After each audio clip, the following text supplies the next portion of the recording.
Good afternoon, everyone. Thanks for joining us. Allison Scoberg here with Consolidated Planning Group. We are excited to be here today with Nufar Imbar Velco. She's going to tell us a little bit more about her company and what they do. Today, we're going to be talking about the key steps to transition success. If you've joined our webinars in the past, welcome back. Thanks for coming back. We talk about a lot of topics when it comes to planning for special needs, and some of them we go deep and wide in because it's complicated. We start talking about matters with the Social Security Administration or Medicaid, all of those types of things. Throughout this presentation today, we're going to talk about a lot of things, but we're not going to take a deep dive into each one of them. But what I want to invite you to is that well, first, I want to say that when it comes to planning for special needs, as you know, everything that we do is complicated. Everything is complicated. And so, if there is a topic that you want to go deeper on, I just want you to know that we have an entire webinar dedicated to that specific topic. All of our webinars live on our YouTube channel, the Consolidated Planning Group YouTube channel, which you can subscribe to for free. There's over 600 webinars out there. If you can think of it, we've probably done a webinar on that. These webinars have been born out of my own frustration. I have kids with disabilities that have transitioned into adulthood, and I think it's hard, and I do this. This is what I do. And so those webinars were born to equip you and give you some of the tools and resources that you need to be successful on your journey as it relates to planning for your loved one. So we are in webinar mode today. I always like to do our housekeeping things, which means that we can't see you or hear you, but we do know you're out there. We're glad you're here today. And we invite you to put your questions in the chat box if you're planning your time. We're going from 12 to 1 today for about an hour. So if you're planning your time, you can plan on that, and we'll get to just as many questions as we can during the time that we have together. So having said that, Nufar, thank you for being here with us today. Share with us a little bit about yourself and Texas Lighthouse and what you guys are doing. Good afternoon, Allison. Thank you so much for having me here. I'm very excited for the opportunity. Texas Lighthouse is an organization that helps support families with kids with special needs throughout the process. So basically from diagnosis and questions before diagnosis to finding the right caregivers, to understand how the school would work with you, to understand what you should talk to the insurance about to see if your coverage applies, and basically set you up with a good opportunity for success. We are trying to create a way to explain how to be your best case manager for your child, but also hold your hand while you need it and support you through the process. So tell us a little bit more about the method behind your madness and what drove you to open this and supporting families. Tell us a little bit more about that. Yeah, so I was an educator for 17 years and then went on to be a program director for education.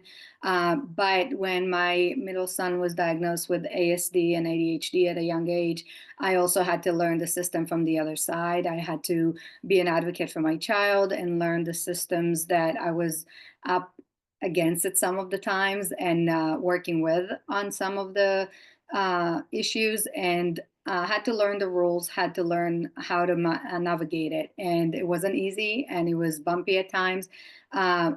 We've moved to Texas later and had to learn it all over again because some of the rules are different, and started helping other families doing the same thing. And I found that there was a big need for that. Not everybody knows how to do the research, how to approach the schools the right way, how to talk to them so that they will give you what you need. And so I started supporting more and more families, and eventually had to open my own place and do it full time. So basically, you're supporting families and becoming basically their own self advocates and helping point them towards resources and recommendations specifically tailored to their situation and their child is basically what you're doing. Absolutely. I try to get them as fast as they can to be as educated as they can to be able to do it on their own. But in the process, if they have questions, if they want to go over IEPs or 504s, which are education plans at the school, or want to talk about, therapy plans, or just prioritizing, we talk through that and talk about what I see helps other families as well. Got you. Well, thank you for being here with us today, and I appreciate what you're doing. And tell families, and I know you've got your information in the chat box as well, but can you tell families how they can connect with you? Do you offer, free personalized consultations if somebody wanted to connect with you? Yes, thank you for that. My contact is here and I'll put it in the chat box as well. I offer a free consultation where I talk to you guys about what I offer and how I will basically manage it to your needs, but also hear your case, understand if I can help. If I cannot help, send you to the right authorities that would be able to help you, or providers. But if I can help, explain how I can help, and we'll go from there. And at that point, set up a official meeting. All right, that sounds great. Well, thank you for connecting with us, and we're happy to be partnering with you today. And thank you for doing what you're doing for families. Thank you, Alex. I'm It's excited to be it with is a journey, that is for sure, and it's a tough one. Oftentimes, I don't know. I think oftentimes I have felt ill-equipped. It's like, just when you think you've got a good handle on everything, then something else is a little bit off or crazy, and you just think you're taking two steps back, that's for sure. So Consolidated Planning Group, we are a holistic special needs planning firm. I know that there's people on here that attend our webinars all the time, so I'm sorry you have to hear this again. We are nationally certified as Social Security advisors, members of the Special Needs Planning Academy, chartered special needs consultants as well. So our whole firm is nuanced in planning for your loved one with a disability, to plan for the future. Where are they now? Where are they going? What's going to happen in the future when you're no longer able to provide the caregiving services that you once did? We help people understand when and how to apply for public benefits, how to have money in the right buckets, and really like answer questions like how much money do we need to fund a special needs trust? What are housing options in the future when I can't provide the caregiving services that I once did? We help people open ABLE accounts. We do a lot of transition planning, and we do a lot of advocacy by way of our webinars, our YouTube channel, and our podcasts and things like that. And as I said, that was just really born out of my own frustration of why is everything that we do so incredibly hard? Why does, it's like, and there's not a central place where you can get all of this information. It's all these pockets of information and stuff we learned from other parents that have kind of gone before us. So we try to help you with all of that. So one of the things that we think about when it comes to planning for special needs, and some of the things that to be thinking about, is getting started. Okay, so a lot of people, and I talk about this frequently, some people have done a lot of planning. They've done a lot of planning. They got a special needs trust, they've got guardianship, they've got their legal documents in place, they have a plan, they're working their plan. Maybe some of their kids are already living in an awesome residential living situation that they're very happy about. Some people haven't done very much planning at all. They would say, I'm embarrassed for you to look at and see what I haven't done yet. And some people have gotten a really good start on their planning, and then it kind of got busy. Our lives are busy, and then it kind of got set on the shelf, and we're going to get back to it. And it's taken us a lot longer than we had planned to get back to it. So some of the things that we, want you to think about is having a letter of intent is going to be important. Again, we've got full webinars on each one of these topics, but a letter of intent I liken to a family love letter. This is something as a parent to a loved one with a disability. As a parent, we have forgotten more than anybody will ever know about the care needs for said child. But if you're incapacitated or you're no longer here on this earth, do other people know that? Does your spouse know that? If the spouse is working outside of the home, do they know all of these moving parts? What a letter of intent is basically spelling out all of the details of your loved one with a disability. What are their diagnoses? Where were they born? What schools have they attended? What meds do they take? What are the names, address, and phone numbers of their physicians? What surgeries have they had? What are your religious preferences? It just goes on and on. What public benefits are they getting? What do we want to make sure that they don't lose if one of us passes away? Where are they on the list as far as like a Medicaid waiver, those types of things. These are all things that, like I said, it's just we go through the motions as parents and we just know this stuff. We don't always think about communicating these critical pieces of information to other people that might fill our shoes later when we're gone and no longer able to provide those caregiving services. So we recommend that people, update their letter of intent once or twice a year. If your situation is fluid, we recommend that you update it more frequently. And you'll have to make a decision when you look at it. We have a form fillable PDF of a letter of intent that I'm happy to email out today. Everybody's going to get a copy of today's slides and a link to the recording, so you don't have to take notes on everything you hear today. But we'll be happy to include a copy of our letter of intent. It's a 20-page form fillable document that will let you put in the information that is appropriate for your child. And like I said, I mean, you can do this in a notebook if you want to. You're a handwritten document, which I don't recommend. You can create your own, or you can use our template. But I think it's important to do it. I think it's important to include, if the individual has the capacity, include the individual with some of the information on there, and make sure if you're married that the spouse is included, and then who would be the successor guardian or the successor caregiver in the future. If you don't feel inclined to give all of this information to the person at the time, at least if the person knows where this document can be found would be important. Okay. We suggest that you work with a special needs planner to help you formulate your plan. Whether you work with us or you work with another firm, make sure that they're nuanced and special needs. There are 260,000 financial advisors in the US, and fewer than 150 total have any background in special needs. And so when it comes to planning for an individual with a disability, careful considerations go into place. It is important that we understand money in the right buckets and preserving eligibility for state and federally funded programs. And sometimes when you're working with, an advisor that doesn't have any background in the special needs, it's not that they're not intelligent.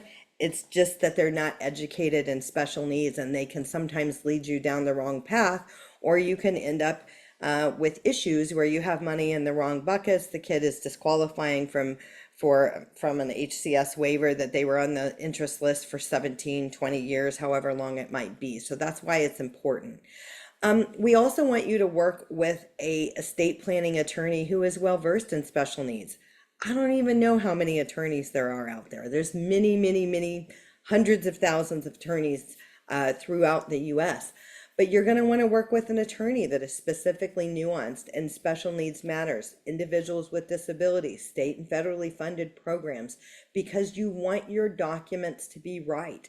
It is important that your documents are right in the eyes of the Social Security Administration and the eyes of Medicaid.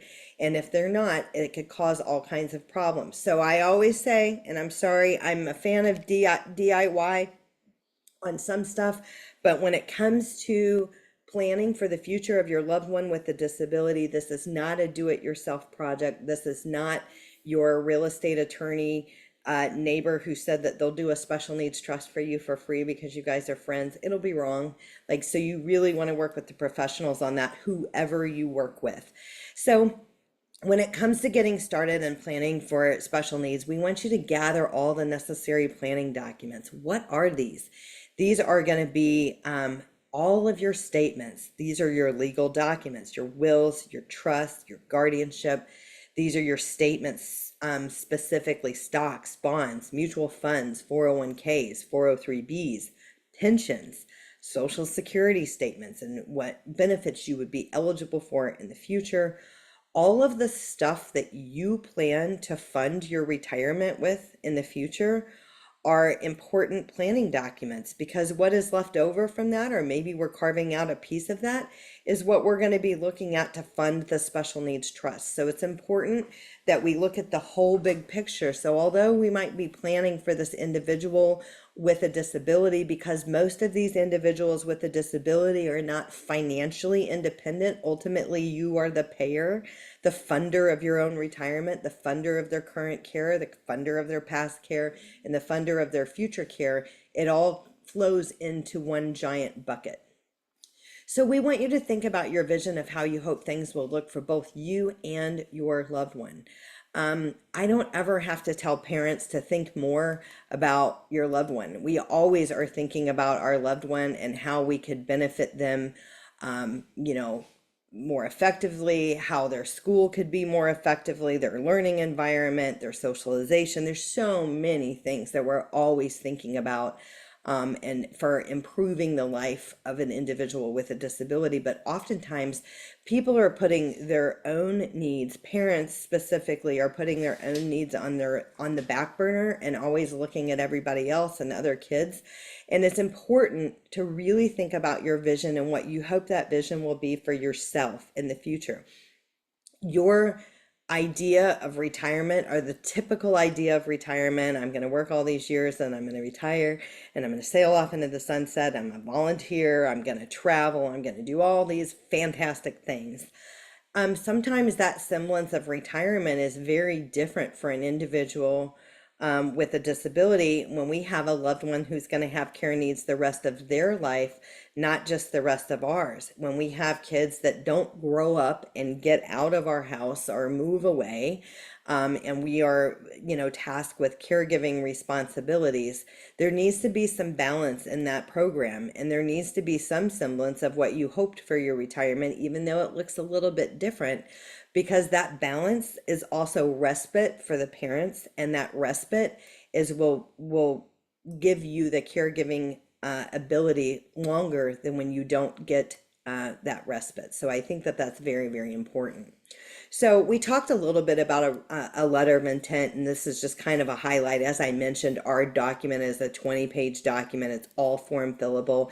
We're going to have the family's information, medical history and care, government benefits, living arrangements, accommodations, education, employment, personality, and habits. Like, this is an example of, like, some of kids are nonverbal. And like, as a parent, like, what makes them melt down and what makes them thrive and be extremely happy. These are important pieces of information for a person that would take over or be, filling your shoes. It's going to be tough to fill a parent's shoes, and our kids with disabilities don't always handle change very well. Most people in general, neurotypical people, don't handle change very well. But when we have kids on the spectrum, ADHD, other neurodivergent kids, I mean, a lot of times this change is pretty difficult. So just take your time. You'll be able to look at that template, and we have a lot of free space in that back of that template where you can write a letter to your family member of what I really want you to understand. I see that you see all this data here, but here's my heart, and here's what I really want you to understand, and here's what's truly important to me as it relates to the care for this person. So, and again, you can adapt this and you can update this from time to time, which will also be important. So one of the things that we're thinking about in transition is such a loaded word. We throw transition around at school. We hear that word all of the time. If we're transitioning from high school to a transition program or an 18 plus program, we hear that word. We hear the word transition when we are transitioning medical care, when we're moving from pediatrics to adulthood, which, by the way, that is painful. We've lived in this cocoon of pediatrics, pediatric healthcare, and it's been really good. But when you start moving into adulthood, and it's very siloed, and a lot of times you feel like you're on an island. So be careful with that. Be asking those questions. If you've got a kid in high school right now, hey, when are you kicking us out? Is it 18? Is it 20? Is it 21? Some specialty clinics will hold on to them forever, depending on what the specialty is. I've seen some neurologists hold on to them, indefinitely, depending on how their practice is laid out. I've seen oncologists, cancer survivor programs keep them indefinitely, and those things. But for the most part, our kids' transition is going to care, their care is going to transition, and it's kind of not always smooth. So working with your pediatrician, working with your team, and getting referrals for transition care, moving forward, and getting that going early on will prevent some of the issues that are going to come along from that. So, one of the things that we think of when we think of the word transition is transitioning into adulthood, where kids have historically, even though they're disabled, maybe clearly they have an intellectual disability of an IQ below 70, maybe clearly they're disabled, but they have basically not been qualified for any public benefits up to this point. Maybe you applied in the past and you were denied for SSI, or you thought SSDI was what you should apply for and you were denied for that too because the kid didn't have a work record. These are all things that happen. So the main thing that I want you to understand is when we're thinking about the future of our loved one, we think about how is their care going to be funded? How do we preserve the eligibility for state and federally funded programs? We're talking about SSI under Title 16 or SSDI under Title 2. We need to think about establishing a special needs trust for their future care. And listen, we don't establish special needs trusts. We're not the attorneys. We're the money, and they're the paper. They're the legal documents, and we refer to qualified attorneys that we know that are nuanced and special needs all across the state, and in a lot of cases out of state. We work with people all across the United States, not just here in Texas. But that special needs trust is going to be an important thing for you to understand. So if you, most people here are not hearing this for the first time, but a special needs trust is one place that we can have money above and beyond the Medicaid guidelines, that will not count against them as it relates to Medicaid or SSI. So having a special needs trust is going to be an important component when we think about how are we going to leave money for the future of our loved one when we're gone, because we do not ever want to leave money directly or outright to our loved one with a disability, whether they're a minor or an adult, because that will cause them to lose eligibility for programs that you worked really hard to get, or maybe you were on a waiting list for a very, very long time to get those. And I'm speaking of some of the Medicaid waivers, and we'll talk more about those in a moment. Another way, sometimes people feel a little bit overwhelmed. So when we look at the future cost of care and basically how much money is needed to fund a special needs trust, it feels a little bit overwhelming. People might think, well, gosh, I'm going to need all of the assets that I saved up over 30 or 40 years for my own 20 or 30 years that I'm going to spend in retirement. How am I going to fund the special needs trust? What if I'm not just independently wealthy and I just have $5 million or $10 million? What do we do? A lot of people use life insurance as well as current assets to provide funding for the special needs trust. And this is where we may have life insurance on a parent or a grandparent or a sibling, that if that person dies, that the proceeds of that life insurance would go not to the individual with a disability, but directly to the special needs trust for the benefit of said individual. So another place that we talk about, guys, we have entire presentations on special needs trust, guardianship, SSI, SSDI, as well as ABLE accounts. But another place that we look at is an ABLE account. And an ABLE account works beautifully with a special needs trust. And an ABLE account can pay for some things that special needs trust cannot pay for without a 1/3 reduction to SSI. So what we need to know about applying for SSI, a lot of our kids are not going to qualify for SSI prior to turning age 18. And the reason this is because it is based off of the parents' income and assets prior to them turning age 18. So the general rule of thumb is you can't have more than $2,000 in your name, and most people do. And that includes a 401k. You can have one house. Your house could be worth $5 million. It doesn't matter how much it is. You could have one car, and your car could be a very, very expensive, fancy luxury car. It doesn't matter. But they don't want you to have more than $2,000 in your name. So that is why many of our kids prior to age 18, if you applied and you got denied for SSI or SSDI, it's for those reasons. So what happens is when they turn 18, everything changes. It's based off of their income and assets, not yours. So it's going to be very important for us to not have more than $2,000 in your child's name. So a lot of parents have started savings accounts for their kids. They may have UGMAs or UTMA accounts. Um, and it's going to be real important that we don't have that money in their name. So there are the right ways about moving this around and there's wrong ways about moving this around. So don't panic. If you've got a savings account with more than $2,000 in your child's name, it can be easily fixed because you can move that money legitimately into an ABLE account and it won't count against them for Medicaid or SSI purposes. So that is one way you can move it. If it is the kids' money, then it can also be moved into a first party special needs trust and then it won't count against them. Things that are not legit and that you shouldn't do is just close the account. I'm just going to close the account. I'm just going to take the money out. I'm just going to close the account. They'll never know. They absolutely know. They will know, and there will be a look back on that. So you don't want to do that. Another thing that you can do is you can spend down the money for said child for their care needs. So if there's more than $2,000, then they have a transition program or a summer camp or other things. As long as you can show receipts for what you've paid for, that is another legitimate way to spend down that money. Nufar, tell us about what our questions are. So there's a question, can my child apply for SSI when he turns 18 if he's still in school, in high school?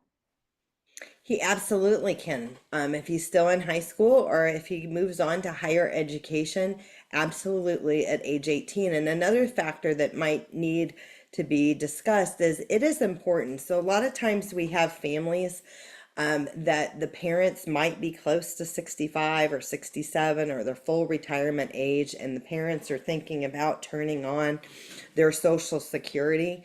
So there are other programs out there that is called Disabled Adult Child. It was called DAC for like 40 years, and then they changed the name to Childhood Disability Benefits under a parent's record. So when we have a child who has a disability, whose disability began prior to age 22, they have the ability to be covered under a parent's record. So it is important to be strategic on when you claim your benefits. And if you've got your child that's about to turn 18 and you've turned 65 or 67, you really need to wait to turn on your Social Security benefits, because the order in which you do it matters, and it's going to matter on whether or not they're going to be able to keep Medicaid in the future when you apply. So if you turn on your Social Security benefits first, then they're going to be eligible for childhood disability benefits first and never for SSI and Medicaid first. So it may mess up their eligibility for Medicaid in the future. Now, there are some situations, and I imagine there's probably somebody on here who you can't help. You can't help this. Maybe it's already done. Maybe somebody's already drawing Social Security disability, or maybe one of the parents died. And in that case, you can't help it, but there are other doors for Medicaid. All right, what questions do we have now?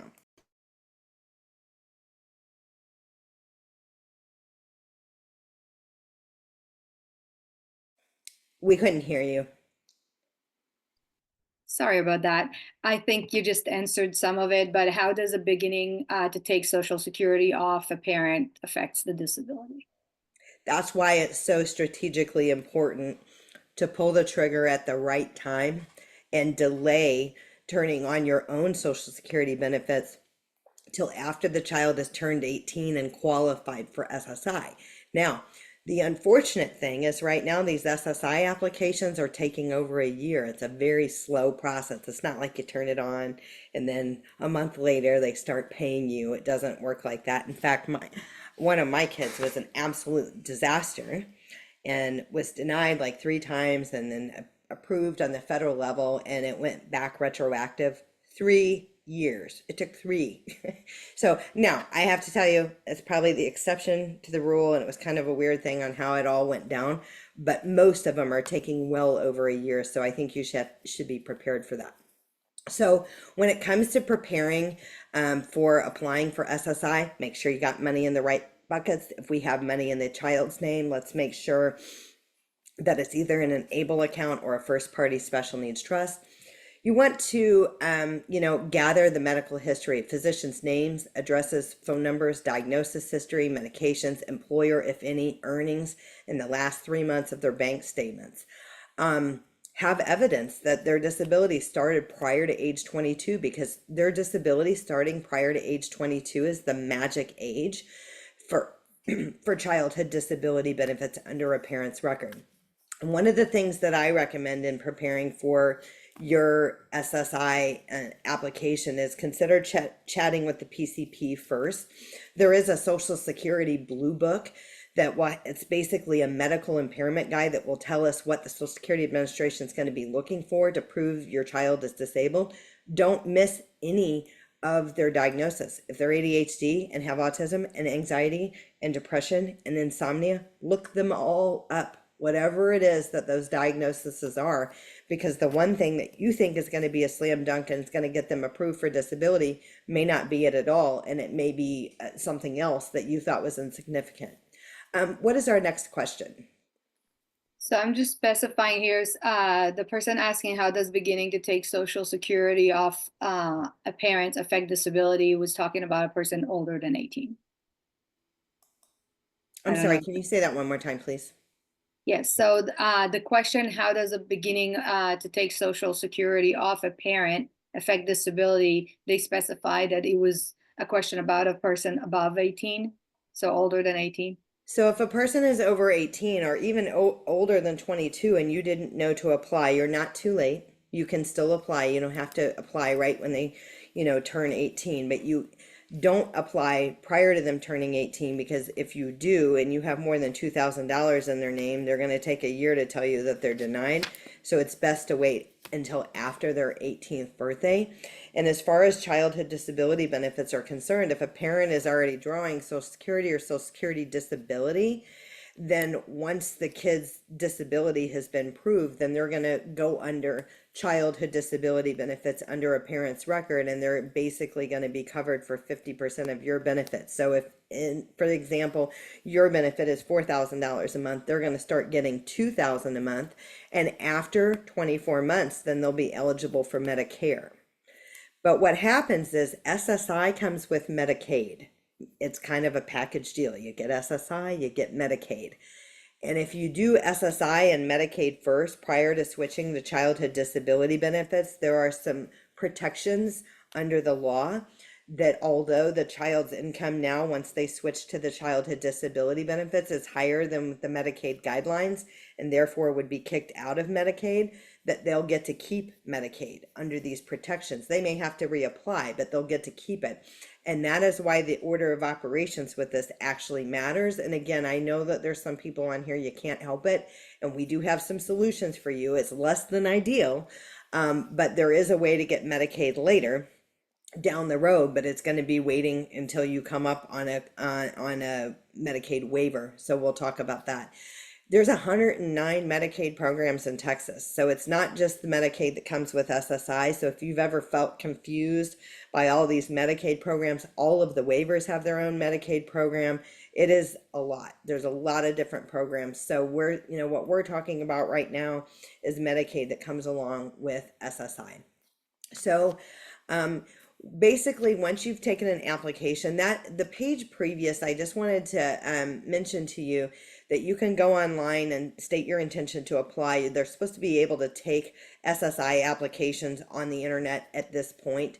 This will save the date of the application, and if approved, the benefits will be backdated to this date. So it's important to know that. January 6th, a new law passed that in order to go into the Social Security, I don't know that they've implemented it yet, but it's on the horizon, that in order to go into the Social Security Administration, you have to have an appointment. That is a new rule. So you used to be able to go down there and line up and sit there all day and be seen. And so some of the offices have implemented that and some of them have not yet.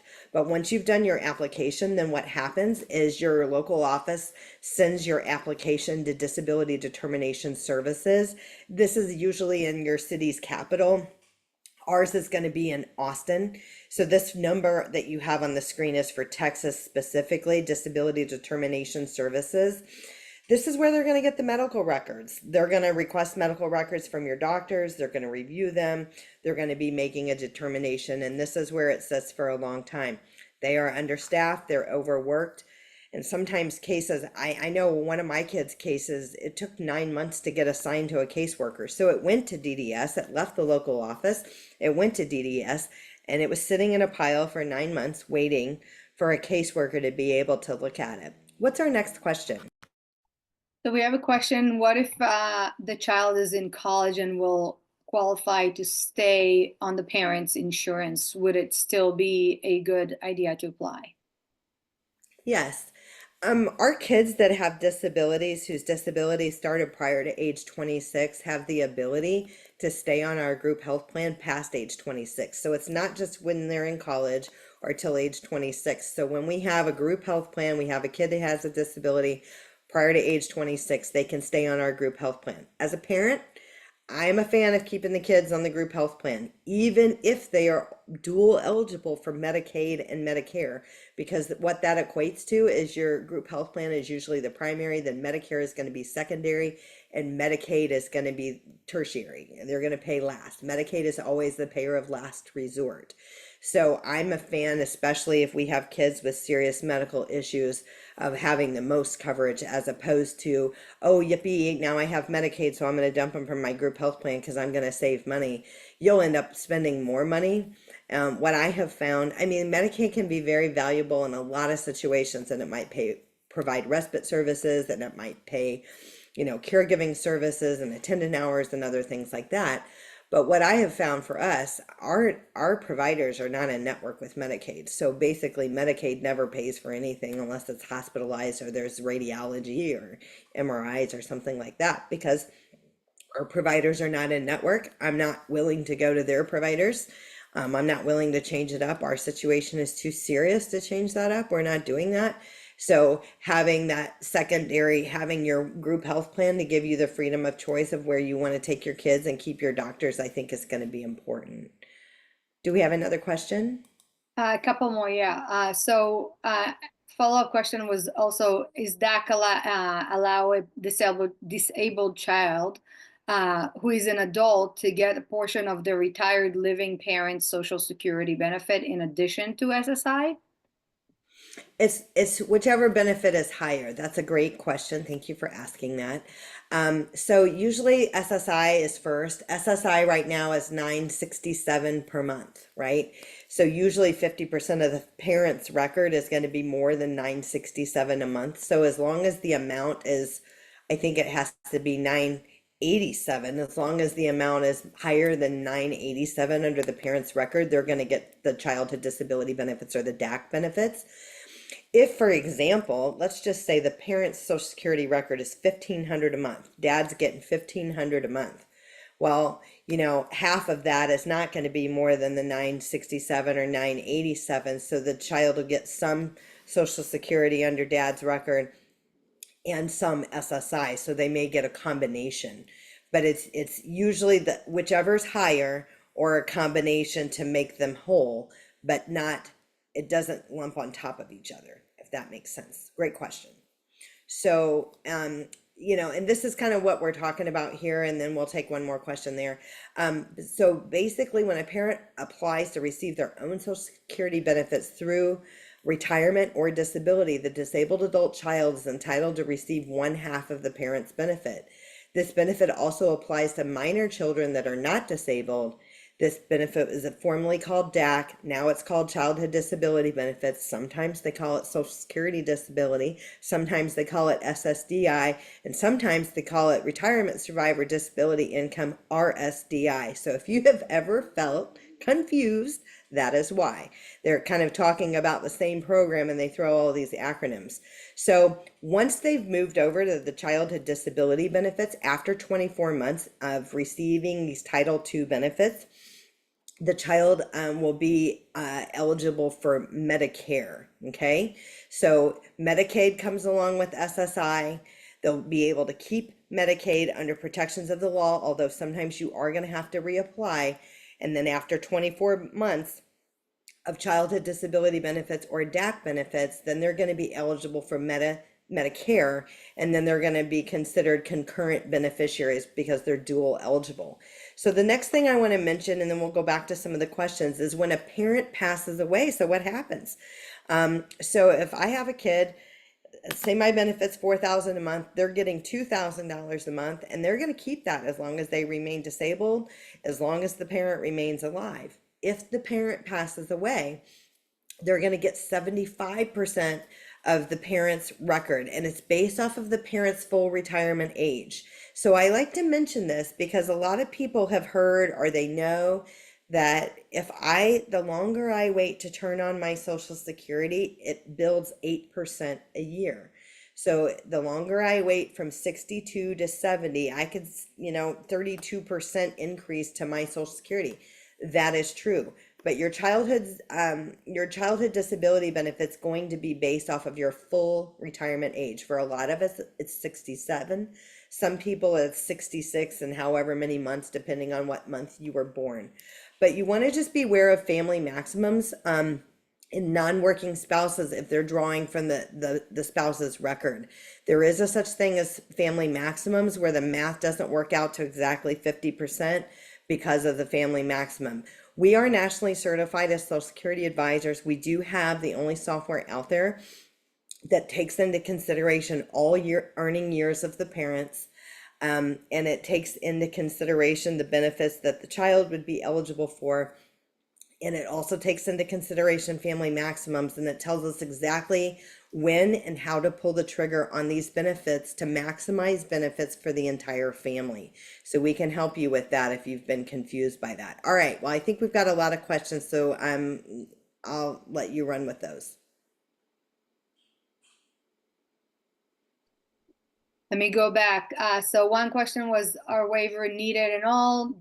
Do more waivers be better in SSI application applicable, SSRI contingency? All of the waivers, and we have entire presentations on Medicaid waivers. And if you're attending from out of state, all states have Medicaid waivers. They call them different things in different states, but Medicaid waivers, what a Medicaid waiver is, it is designed to waive off some of the cost of care for caring for an individual with a disability to keep them in home and community-based services and kind of outside of being institutionalized, okay? So it's designed to waive off some of the cost of care. It might pay for attendant, it might pay for respite, it might pay for various therapies, minor home modifications. All of the waivers come with Medicaid. So if a person, as I was mentioning earlier, that parent has already turned on their benefits, they're already disabled, or a parent is already deceased, and you think, oh snap, now we've messed the order up, and now I'm not going to get Medicaid, like you're panicking. You can get Medicaid later under these Medicaid waivers, and depending on what state you are will depend on how favorable that is or not, because for instance, in Texas, we have like a 20+ year waiting list for these Medicaid waivers. It's not quick, but many states throughout the United States have zero waiting list for a Medicaid waiver. So it would be a way to get it back later. This is what I was talking about of don't panic, you can get it back later, but that would be through the Medicaid waivers. And there are such things as crisis diversion slots for Medicaid waivers.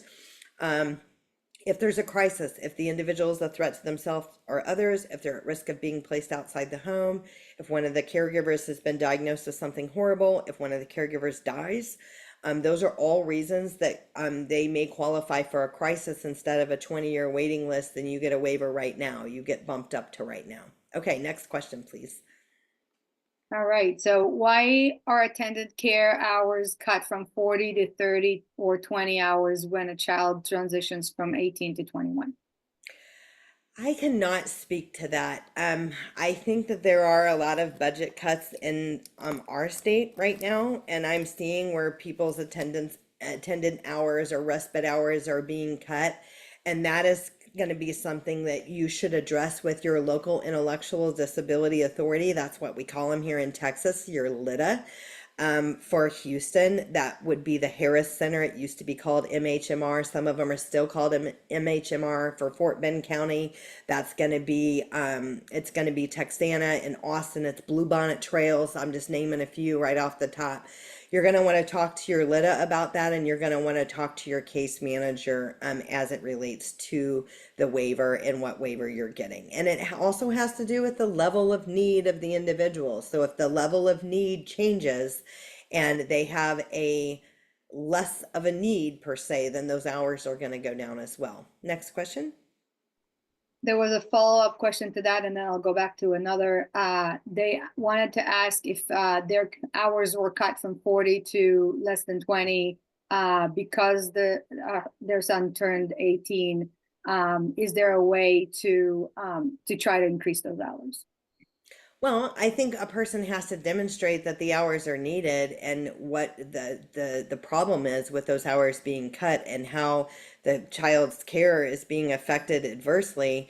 And that is going to be specifically, you're going to have to go deep and wide with your LIDA on that, and you're going to have to go deep and wide with your case manager. And if you're not getting any progress or not getting any of the traction that you need, there are ombudsman's offices that you can get involved. You can get your senator involved. There are actions that you could take that don't cost you money. You don't have to hire somebody to do this, but to push that envelope. And maybe they need a new assessment. Maybe the level of need. I talked to somebody yesterday who is getting an HCS crisis diversion slot, and their son's level of need was going to be a level of need of 5, but the last time they assessed him was 2019. Well, that was a long time ago, and there's a lot of water under the bridge since then, and we think his level of need is much higher, so she was going to ask for a new assessment. Okay, next question. How is Part B Medicare paid? Well, it just depends. It's going to depend on how much SSDI or childhood disability benefits they get, and whether or not they qualify for QMB or SLMB or SLB. There's extra help. So sometimes their Part B premium, which for 2025 is $185 per month, sometimes it's going to be covered by those programs, and you won't have to pay out-of-pocket expenses. Sometimes coverage has been, covered before, but then whenever you switched over, maybe they were drawing off of mom's benefit and didn't make enough, and then dad retired and they switched over to dad's benefit instead of mom's, but now the money's too much and they don't qualify for the premium subsidy.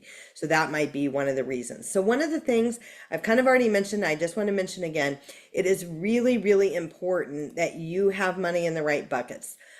We want to make sure that your loved one with a disability is not named as a beneficiary on anything you have. So if you're taking notes today, remember I'm going to give you a copy of the slides, but you need to check your beneficiaries, and you need to check with your mom and dad and grandma and grandpa and other people that are affluent that might leave money for your loved one. You need to make sure that they understand that they should not name your loved one directly as a beneficiary on anything. Okay, it's going to cause problems if they do. We want to name special needs trust for the benefit of said child. Sometimes it's called a supplemental needs trust, but that's we want to check contingent beneficiaries. I'm not a fan of naming minor children, regardless of disability, as beneficiaries. And the reason this is a bad idea, in case you've done it, first of all, I want to tell you, you're not alone. A lot of people, they name their spouse as beneficiary and they say, well, if I'm dead and gone, then that's easy. My kids will divide the money, and they name their children, including minor children, contingent beneficiaries. The reason this is not a great idea is because if you name a minor a beneficiary, the money sits in trust until they're 18, and when they're 18, they get all of the money. And I like to say, I know your kids are brilliant, mine are too, but most 18-year-olds can't handle large sums of money. It's a pretty terrible idea. So we can do it more effectively and set it up in a trust to where it spells out how and when they're going to get the money. Next question. Yes, so does the letter of intent have any legal support, or is it purely a letter of recommendation for loved ones? It's really a letter of recommendation, and it goes alongside your will, your special needs trust. Your wills and special needs trust don't have that verbiage in it. And it's really more of the daily, I think that the special needs trust and the wills are more of the legality of things. And this is more of the daily, this is what needs to happen. This is really, really important. So that's a great question. Okay. Do we have another question? Yes. Where and how often should you reassess your loved one for level of care? Again, that's going to be a question for your Lida. What I would tell you, my unofficial answer as a parent would be if the kids, I mean, when I look at my kids, I have multiple kids with disabilities. And when I look at them, I think most of the time we're pretty fluid, like it's pretty the same, right? But if if I meant to say, if your situation is fluid and it's always changing and it's progressing, if your child has a degenerative condition that there's no cure for and it's progressively getting worse as things are changing, then I think another assessment is warranted. Now, how often the Lida wants to do that, I have no idea. But if we have a kid that has an intellectual disability, they have autism, and they're nonverbal, and they've been nonverbal since they were 3, and they're still nonverbal at 18. And, we can do this many activities of daily living with or without help, and it's basically been the same. I don't think that we need to keep beating a dead horse and keep doing a new assessment and a new assessment and a new assessment, because sometimes those assessments are pretty stressful for the kid. But I think, everybody can use their judgment on that. So we've talked about a special needs trust. A special needs trust is going to preserve future benefit eligibility while providing resources for your special needs child. When it comes to guardianship and special needs trust, we have entire presentations with attorneys on special needs trust, multiple attorneys on guardianship, what you need to know, how you need to understand the process in the state of Texas, and most states, not all, but it's the law is the least restrictive, most appropriate is what they have to look at when it comes to guardianship. What is the least restrictive and most appropriate? A lot of attorneys may make an argument that if the child's IQ is below 70, if they do not have the capacity to understand what they're signing, enter into a contract, or could be easily taken advantage of, then they may not fit the criteria for a lesser restrictive option. In Texas, we have partial guardianship, we have full guardianship, we have a supported decision-making agreement that usually goes alongside of a power of attorney and a healthcare power of attorney. But I'd like to know that a couple of things. You can start this process 6 months prior to them turning 18. Some people say 8 months, 6 to 8 months prior to them turning 18. So it can be in place once they do turn 18. You're going to want to work with a qualified attorney. And if you feel overwhelmed by this, you're not alone. You don't have to know what you need when you go and sit and have a consultation with an attorney. The attorney is trained to talk to you, to talk to your child, to gain a better understanding of their functioning and what they can do and what they can't do, and guide you in the right direction of what would be the least restrictive and most appropriate for that circumstance. So some people try to cut corners and they say, okay, well, my kid is going to sign whatever I tell them to sign, and I got this power of attorney and this healthcare power of attorney and this supported decision making agreement, and I had little Johnny sign it. And that's all fine and good. And sometimes people do that because they can download this stuff off of the internet and get it signed and get it notarized. But if Johnny doesn't have capacity, Johnny will sign whatever you tell him to sign, but it doesn't mean that he has capacity to understand what he's signing. So having your child sign something that they don't have capacity to understand what they're signing can be problematic. And I've seen those documents not accepted. Okay, so that is the problem with not getting what you should have in place. There's a lot of talk about doing something lesser restrictive, and then if you need to up the ante and make it more restrictive in the future because the lesser restrictive option didn't work, then that's something that you can do. So guys, check out the webinar on guardianship if you've got further questions on that.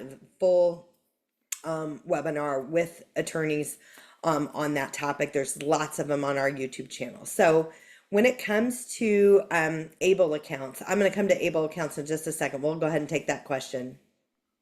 Yes, somebody's asking, how do I find out if Tennessee offers, I think, different guardianship? I spoke with an attorney, but she was very adamant on getting conservatorship. Conservatorship. Some states call it conservatorship. Thank you for that question. Some states, we don't call it conservatorship in Texas, we call it guardianship, but a lot of states call it conservatorship. And what I would say is my experience is that not all attorneys are created equally, even though they may be nuanced and special needs. There are some, although they're not supposed to be, that might be pro guardianship, and there may be some out there that might be anti guardianship. And so if something just doesn't sit right with you, there needs to be a good fit, right? So you can find so if you're from out of state, of course, we've got referrals all across the state, but if you're from out of state, you can look up the National Association of Elder Law Attorneys and look for special needs attorneys in your area.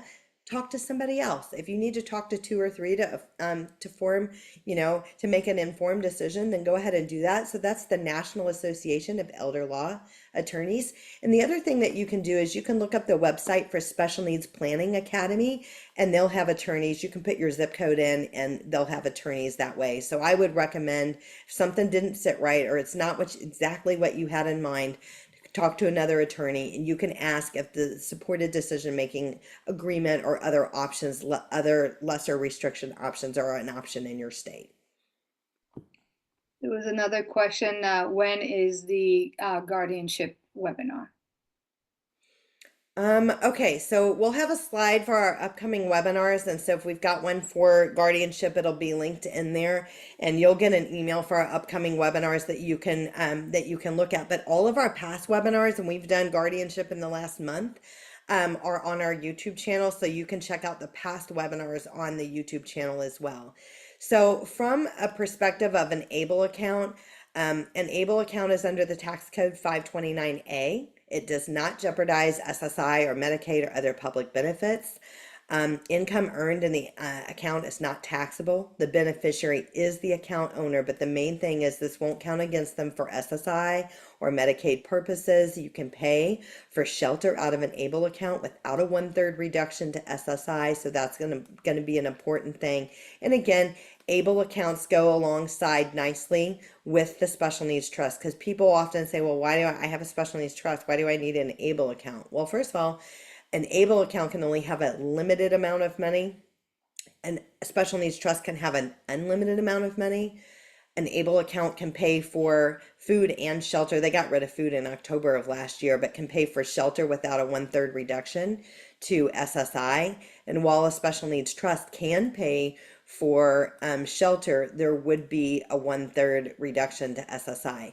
So $19,000 is the contribution limits for 2025 for an ABLE account. Additional $15,560 if the individual with a disability is working. If it can be construed as achieving a better life for an individual with a disability, you can pay for it out of an ABLE account.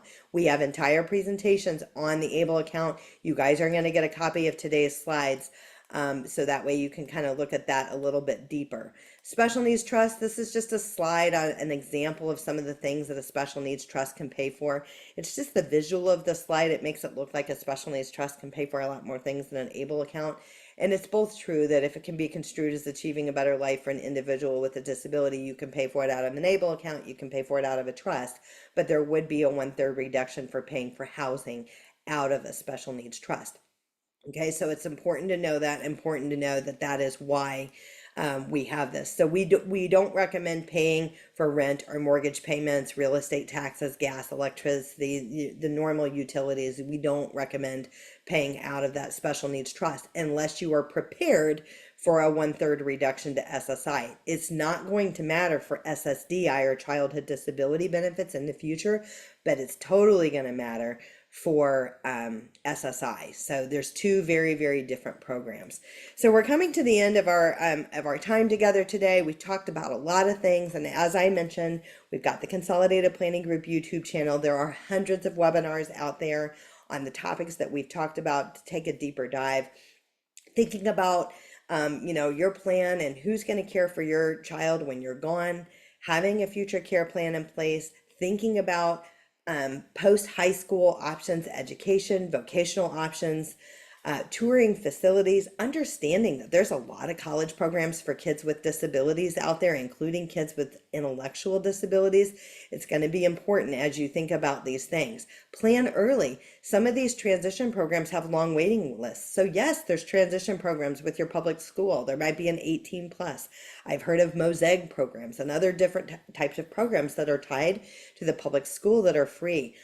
Our kids can stay in the public school to age 22 because of their disabilities. So if we have our kids and they're behind from a maturity perspective and they're thriving and doing well in school, there's no reason to take them out earlier because they're going to grow and thrive over the next 2 or 3 years. You reserve the right to take them out later, but we have a whole lifetime to pay for these kids. So if they're happy and thriving and growing and learning and maturing a little bit longer post age 18, that's okay. Because newsflash, you take them out at 18 and you don't have them in a transition program and they can't stay home by themselves, then you're looking at full-time caregiving services. You're looking at private pay transition programs that could be $3,000 to $4,000 a month if you're not getting a waiver, and it could be a big deal. So we're not going to have time to get to our Medicaid waivers today. All states have Medicaid waivers, so if you're attending from out of state, look on the on your waivers, or you can connect with us and we can talk to you about your waivers in your state. This is going to be a breakdown on how to get on the list. The Medicaid waiver waiting list in Texas is a big deal because it's so long, 20-year waiting list. So this is your link down here for your LIDA to find out who your local intellectual developmental disability authority is.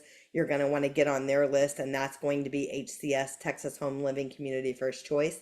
There's a separate phone number for MDCP, class, deafblind, multiple disabilities, as well as Star Plus. This is going to break down some of the different waivers. We have entire webinars on the Medicaid waivers and kind of how they work and what you can expect. So this is the link I was talking about as far as our upcoming webinars. You'll be able to click the link and sign up for the webinars that might be most appropriate for you. We work on a collaborative team here at CPG. Again, we're nationally certified as Social Security advisors, members of the Special Needs Planning Academy, chartered special needs consultants. We stand ready to help you plan for the future. Again, whether you've done a lot of planning, a little planning, or you need to pick up where you left off, or maybe you've done a lot of planning and you didn't work with a special needs planner and you just want a second opinion or a look under the hood of what you already have in place, we can definitely help you with that. We always offer free personalized consultation. This QR code that you're seeing on the screen will take you to a calendar where you can schedule your free personalized consultation. And that is where we'll spend 45 minutes with you. We want to have a better understanding of who you are, who your kid is, what brings you to the meeting, what questions you have. We're going to share a little bit more about who we are, how we work, and the doors that you can walk through with us. And together we'll determine if it makes sense for us to talk going forward. You guys have asked a lot of questions today, and if we didn't get to all of them, I do apologize, but do reach out. We'll be happy to help any way that we can. And thank you again for partnering with us today. Certainly been our pleasure, and thank you for your interest in this, guys. It is a journey and it is overwhelming, and you are not alone. So if you have felt overwhelmed by this, welcome to my world. It's a lot. It is a lot, but together as a community, as other parents who navigate these waters as well, we can come together, and we've got a lot of good feedback, and we learn a lot from each other, and we really partner with other great organizations that kind of share their resources as well. So thanks so much, everyone, for being here today, and we'll look forward to connecting with you guys again soon. Thank you, Nufar. And again, when you guys get the slides, you're going to have Nufar's contact information. So if you want to connect with her directly, she also offers a free personalized consultation. So reach out to her and see how she can help your family on your journey. So thank Yeah. you and have a good one.